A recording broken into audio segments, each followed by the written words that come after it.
Hi everybody, this is Hana with Team Elite, where we inspire you to dream big and go bold. We are here with our Think and Grow Rich series, specifically our live audiobook series. We are on video number 3 of chapter 2, Desire, with me and Mr. Vahichitas. Thank you so much for always being here with me. Good to see you, Hana. I'm very excited because this being the third part from chapter 2 of the Desire, is taking us a little bit longer to go through this chapter because it's a very, very important chapter.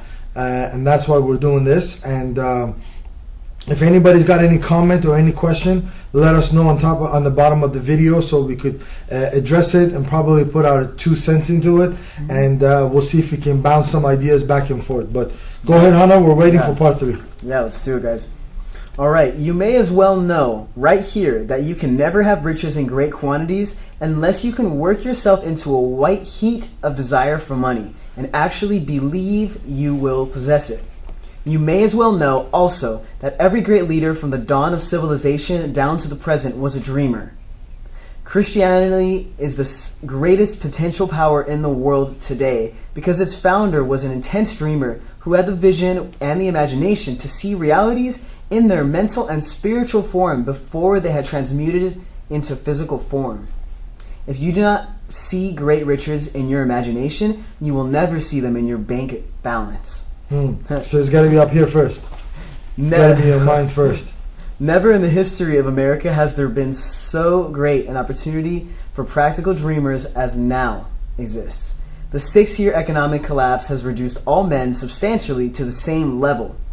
A new race is about to be run.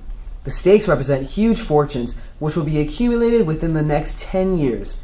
The rules of the race have changed because we now live in a changed world that definitely favors the masses, those who had but little or no opportunity to win under the conditions existing during the Depression when fear paralyzed growth and development. We who are in this race for riches should be encouraged to know that this is a changed world in which we live is demanding new ideas, new ways of doing things, new leaders, new inventions, new methods of teaching, new methods of marketing, new books, new literature, new features for the radio, new ideas for movie pictures. New technology, new advancement in marketplace. We're seeing a lot of changes. So change is the only constant that we have. So you got to go with the flow. If you're an entrepreneur, you have to adjust, adapt as time goes by. If you're very rigid and you don't like to change and you don't want to adapt to the marketplace, you're probably not going to stick around in that industry for long. So you definitely want to be able to go with the flow always. Now, keep doing things that work, but be able to also, modify, have backup plan, have new ideas coming in, fresh ideas and fresh looks of how you're going to be able to do better what you have already done that got you to success. Mm-hmm. Never in the history of America. Just kidding. Let's go right here. You made me lose my spot. All right. That happens once in a while. We who are in this race for riches should be encouraged not to have this world changed as everything's demanding. Back of all this demand for new and better things, there is one quality which one must possess to win, and that is definiteness of purpose, the knowledge of what one wants, and a burning desire to possess it. The business depression marked the death of one age and the birth of another. This changed world requires practical dreamers who can and will put their dreams into action. The practical dreamers have always been and always will be the pattern makers of civilization. Mm-hmm. We who desire to accumulate riches should remember the real leaders of the world always have been men who harnessed and put into practical use the intangible, unseen forces of unborn opportunity and have converted those forces or impulses of thought into skyscrapers, cities, factories, airplanes, automobiles, and every form of convenience that makes life more pleasant. Mm-hmm. Very, very true. It doesn't need any... it is what it is. Tolerance and an open mind are practical necessities of the dreamer of today. Those who are afraid of new ideas are doomed before they start. Never has there been a time more favorable to pioneers than the present. True, there is no wild or woolly west to be conquered, as in the days of covered wagon, but there is a vast business, financial, and industrial world to be remolded, redirected along new and better lines. Exactly. In the planning to acquire your share of the riches, let no one influence you to scorn the dreamer.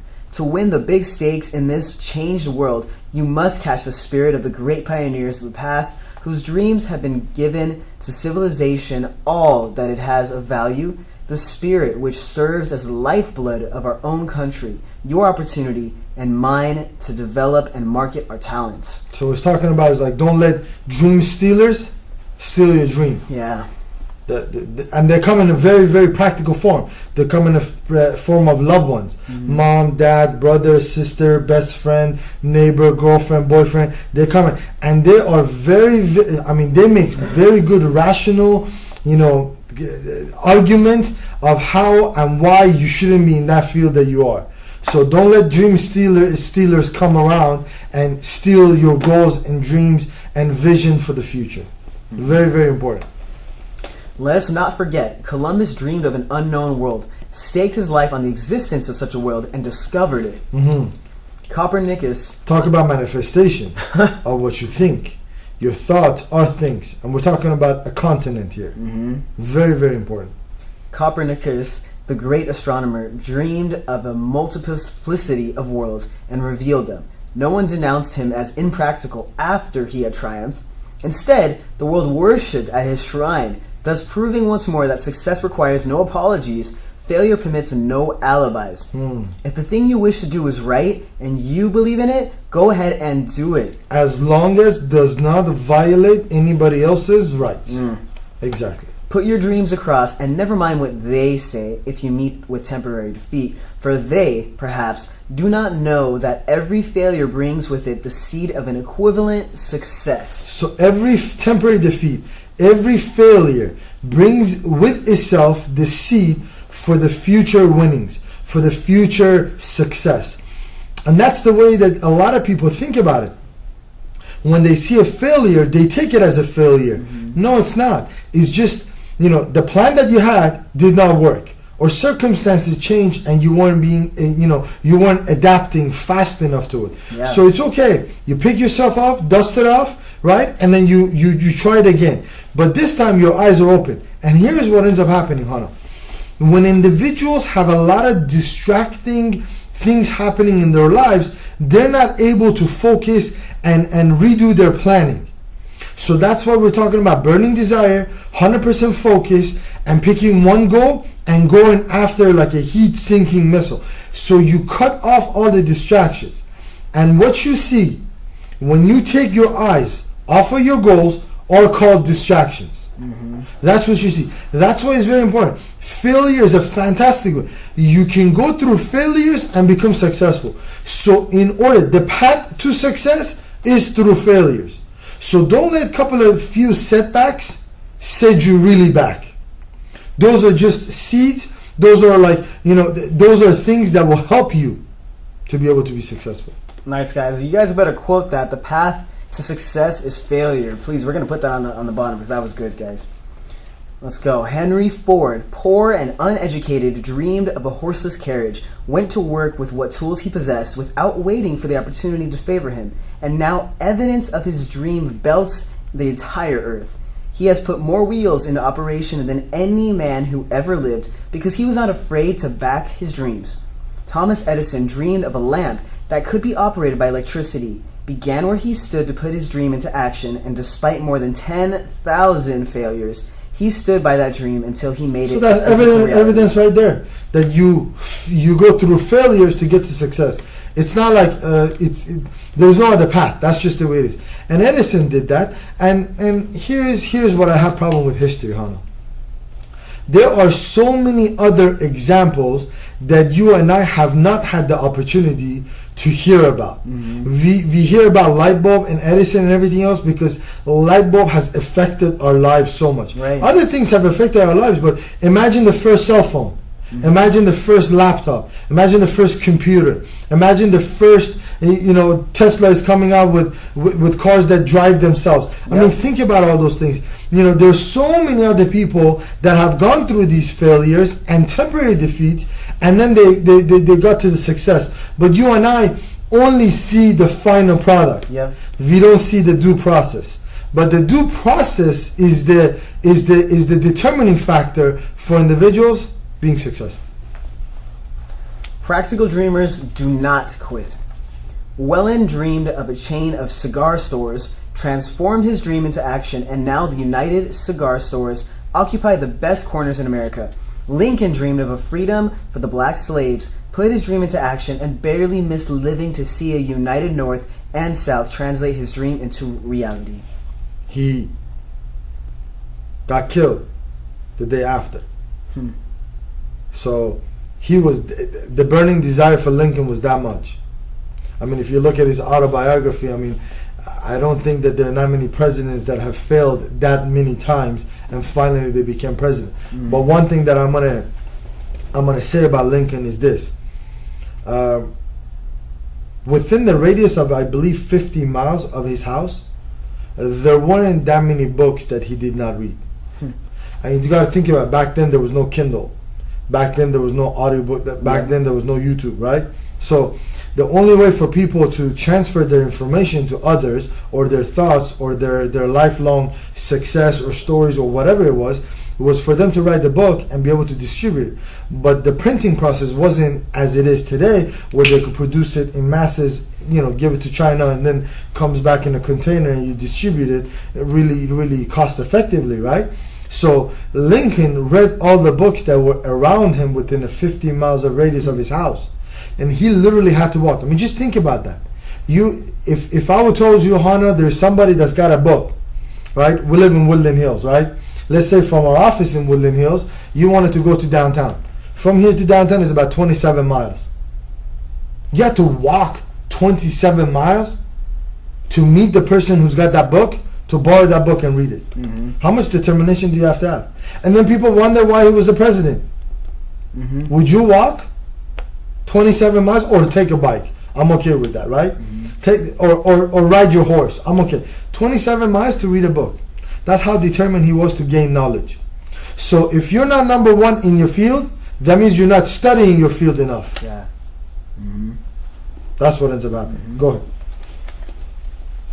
The Wright brothers dreamed of a machine that would fly through the air. Now one may see evidence all over the world that they dreamed soundly. Nobody in Wright brothers crew ever graduated college. Zero. Wow. And now we got Boeing 747 flying all over the place. We got another Boeing taking almost 500 passengers, right? How crazy is that? I believe most of the engineers working for Boeing, I think they went to schooling. Yeah. Wright brothers didn't even finish college. How crazy is that? Wow. Marconi dreamed of a system for harnessing the intangible forces of the ether. Evidence that he did not dream in vain may be found in every wireless and radio in the world. Moreover, Marconi's dream brought the humblest cabin and the most stately manor house side by side. It made the people of every nation on earth backdoor neighbors. It gave the President of the United States a medium by which he may talk to all the people of America at one time. And on short notice. It may interest you to know that Marconi's friends had him taken into custody and examined in a psychopathic hospital when he announced he had discovered a principle through which he could send messages through the air without the aid of wires or other direct physical means of communication. The dreamers of today fare better. How crazy is that? So I mean, just think about that. Wireless, Bluetooth, everything else, right? And this is what we're gonna do. If you haven't published the video where I said Netflix and Amazon are gonna come beg us to do a series on Think and Grow Rich, and they will want us to lead that whole thing. I called it. I said it, right? A few people have laughed about that, so we're gonna make sure that happens. Might take the next couple of years, but guess what? We're gonna refine. I mean, Think and Grow Rich video just came. I mean, the movie just came out. Yeah. So we're gonna watch that. I haven't put my hands on it, so we're gonna buy that and watch it and see what's going on. We're gonna learn. We're gonna modify our plans and goals, and we're gonna propose it to different media outlets to see who picks it up, and we're gonna spread this entire teaching a lot more. So hopefully it will help more successful people come around. But I think you want to continue the rest on the next video.